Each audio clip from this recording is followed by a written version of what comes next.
కేకే news స్వాగతం. నా పేరు కిరణ్. కొబ్బరిపేట హెడ్లైన్స్. సింహాచలం కొండని గుండు చేయడం ఎంతవరకు ఇది భావ్యం?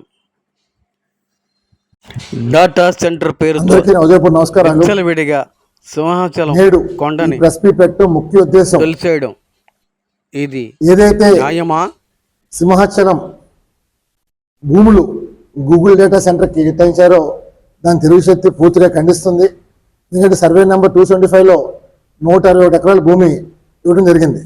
మరి నాడు ఋషికొండలో గుండు కొట్టిస్తున్నప్పుడు ఆ ప్రభుత్వం నాడు గగ్గూలు పెట్టిన ఈ తెలుగుదేశం పార్టీ నాయకులు నేను ఎందుకు సింహాచలం కొండపైన వేళ కొండ కొడుతుంటే ఎందుకు మాట్లాడటానికి ప్రశ్నిస్తున్నాం.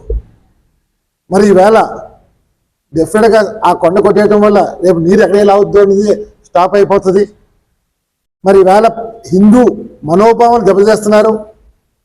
మరి ఒక సింహాచలం లక్ష్మీనరసింహ పుణ్యక్షేత్రాన్ని ఈవేళ వాళ్ళ స్వార్థాలకి వేళ దేవుడు భూములు ఇస్తున్నారంటే నాడు ప్రజలు విశ్వాసంతో దేవుడికి భూములు ఇచ్చారు తప్ప ఈ భూములు రానున్న రోజుల్లో ప్రభుత్వాలు దాడదం చేస్తారని ఇవ్వలేదు.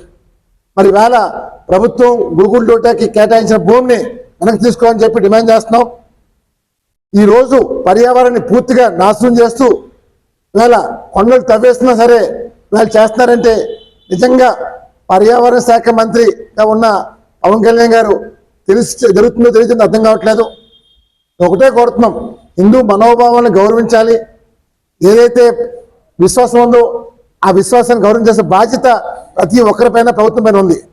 మరి ఈవేళ చంద్రబాబు నాయుడు గారు లోకేష్ గారు ఎందుకు ఇలా చర్యలు తీసుకున్న అభివృద్ధి పైన మాకు అర్థం కావట్లేదు. అభివృద్ధిని అర్థం కాదు, అభివృద్ధి చేయండి, కానీ దేవుడి భూములపైగా వెళ్ళకూడదని తెలుగు శక్తి కోరుతుంది. మరి అలాగే మనం నిన్ను చూసాం తెలంగాణలో పవన్ కళ్యాణ్ గారిని అక్కడ ప్రజలు అక్కడ ప్రభుత్వం ఖండిస్తుంటే కనీసం ఇక్కడ టీడీపీ నాయకులు కనీసం ఎవరు కూడా నోరెప్పట్లే. మరి నాడు చంద్రబాబు నాయుడు గారు కష్టాలు ఉన్నప్పుడు అరెస్ట్ చేసి జైల్లో పెట్టినప్పుడు నేనున్నానని చెప్పి పవన్ కళ్యాణ్ గారు రావటం జరిగింది, మద్దతు ఇవ్వడం జరిగింది, ఎటువంటి షరతులు లేకుండా. మరి ఈరోజు మరి వీళ్ళు ఏమన్నా అర్థం కావట్లే.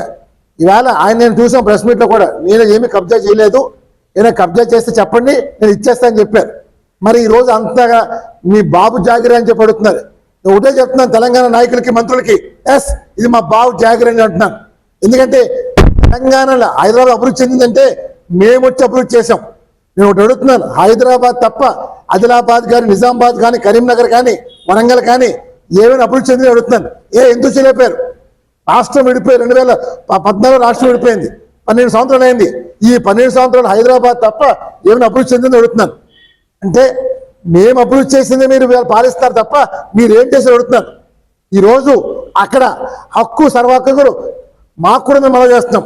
ఎందుకంటే ఈరోజు అభివృద్ధి వైపు చూడాలి తప్ప మీ బాబు జాగ్రత్త మా బాబు జాగ్రత్త కాదు, ఇది తెలుగు వారి జాగ్రత్త అమలు చేస్తున్నాను తెలంగాణ మంత్రులందరికీ. సో పవన్ కళ్యాణ్ పైన మీరు చేసిన వ్యాఖ్యలకి బేషరతుగా క్షమాపణ చెప్పని డిమాండ్ చేస్తున్నాం. ఈరోజు మీకు సిగ్గు లేకుండా ఇవాళ తిడుతున్నారంటే నిజంగా ఔన్నత్యం ఏమవుతుంది అడుగుతున్నారు. తెలంగాణ కోసం ఆయన వ్యతిరేకం కాదే. ఈరోజు ఆయన వ్యతిరేకంగా మాట్లాడితే మీరు బాధపడాలి, కానీ ఈవేళ ఆ భూమి కబ్జా ఆయన చేయని చెప్పి అంటున్నారు. కానీ ఇది దురదృష్టం. ఆంధ్రప్రదేశ్ ఇవాళ టీడీపీ రావడానికి అధికారం రావడానికి పవన్ కళ్యాణ్ పాత్ర ఉంది, లేదు అని మాత్రం నన్ను. ఎందుకంటే నాడు ఈ టీడీపీ నాయకులందరూ భయపడి ఇంట్లో దాక్కునే సమయంలో పవన్ కళ్యాణ్ వస్తే దారిలో అడ్డుకుంటే నడి రోడ్డు పైన అర్ధరాత్రి పడుకున్నారు. వచ్చి మద్దతు ప్రకటించి బేషరతుగా కండిషన్లు కూడా ఇచ్చారు. మరి అలాంటి వ్యక్తికి వేళ రాష్ట్ర మంత్రులైన వంగలపూడి అనిత గారు, హోంమంత్రి గారు, ఆర్థిక మంత్రి పయ్యాల కేశవులు గారు, వ్యవసాయ మంత్రి అచ్చెన్నాయుడు గారు ఎందుకు మాట్లాడితే అడుగుతున్నాను. అంటే ఇవాళ మీ విషయం వచ్చేసరికి ఇలా మాట్లాడుతూ ఉంటాను. నేను ఒకటే చెప్తున్నాను, పవన్ కళ్యాణ్ గారు గతంలో నా పైన జరిగిన దాడప్పుడు కూడా చంద్రబాబు గారు లోకేష్ స్పందించలేదు. ఈ రోజు కూడా మీ పైన కూడా ఏదైతే అక్కడ చేస్తున్నారో దాడులు చేస్తున్నారో దీనిపై కూడా స్పందించలేదు. అంటే కేవలం వాడుకొని వదిలేసే టైప్ తప్ప ఈరోజు పవన్ కళ్యాణ్ తరఫున ప్రతి ఒక్కరు స్టాండ్ అవ్వాల్సిన బాధ్యత ఉంది. ఈ రాష్ట్రంలో అధికారం వచ్చిందంటే అది పవన్ కళ్యాణ్ వల్ల వచ్చింది తప్ప కూడా కాదు. మరి ఇవాళ అధికారం వచ్చింది కదా అని విస్మరిస్తే పాతాల్లోకి పోతారు. ఒకటే చెప్తున్నాడు, భగవంతుడితో ఆటలాడమాకండి. భగవంతుడితో ఆటలాడితే ఎవరైనా సరే పోతారు. పైగా సింహాచలం లక్ష్మీనరసింహస్వామి ఆట ఆడుతున్నారు. దయచేసి ఆ భూములు తీసుకొని కొడతాను. పవన్ కళ్యాణ్ గారిని ఒకటే కొడతాను, మీరు పర్యావరణ శాఖ మంత్రిగా మీకు తెలుసు జరుగుతుందో తెలియజరుగుతుందో కానీ ఇక్కడ సింహాచలం కొండలు దారుణంగా తవ్వేస్తున్నారు. దయచేసి విశాఖపట్నం రమ్మని చెప్పి ఇది హిందూ మనోభావాల్ని మీరు గౌరవించాల్సిన బాధ్యత మీ పైన కొడతాం. సనాతన ధర్మాన్ని కాపాడండి, హిందూ మతాన్ని గౌరవం కొడతాను. జై హింద్.